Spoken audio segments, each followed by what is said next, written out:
تنصروا الله ينصركم ويثبت أقدامكم. Beberapa renungan dan nasihat kepada orang-orang yang sedang bersedih. Sungguhnya kehidupan dunia ini berisi dengan ujian. الذي خلق الموت والحياة ليبلوكم أيكم أحسن عملا. Allah yang telah menciptakan kematian dan kehidupan buat apa? Untuk menguji mana di antara mereka yang amalnya yang terbaik. Karenanya seorang di atas muka bumi ini harus sadar bahwasanya dia diciptakan untuk diuji oleh Allah Subhanahu wa taala. Maka semua orang diuji, tidak ada seorang pun yang tidak diuji oleh Allah Subhanahu wa taala.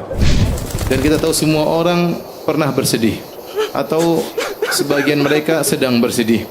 Tidak ada yang pernah luput dari kesedihan. Dengan ujian yang bermacam-macam. Ada orang diuji berkaitan dengan hartanya, diberi ekonomi yang sulit, penuh dengan hutang, dililit hutang. Ada orang diuji dengan badannya cacat atau sakit-sakitan atau tubuh yang tidak sempurna.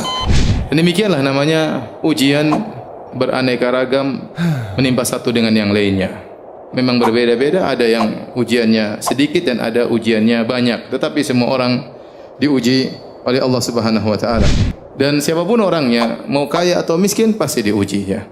Sebagaimana sering saya sampaikan, bukan hanya orang miskin yang diuji, orang kaya, para pejabat, para penguasa, mereka juga diuji, mereka juga bersedih.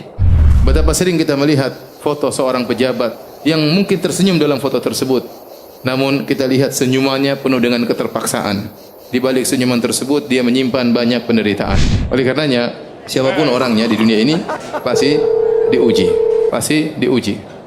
Baik orang yang soleh maupun yang tidak soleh. Terlebih lagi Allah menjanjikan orang-orang yang beriman dengan ujian yang lebih berat. Kata Allah Subhanahu wa taala, Alif Lam Mim ahasiban nasu ayyutraku ayyaqulu amanna wa hum la yuftanun. Wa laqad fatanna alladhina min qablihim fala ya'lamanna Allahu alladhina sadaqu wa la ya'lamanna al-kadhibin. Kata Allah Subhanahu wa taala, Alif Lam Mim, apakah manusia dibiarkan mereka berkata beriman sementara mereka tidak diuji?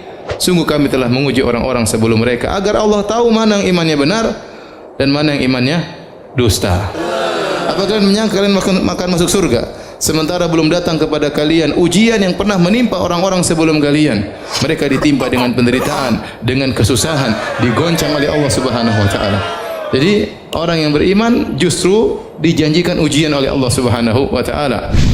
Maka Imam Ahmad ditanya, kapan seorang beristirahat?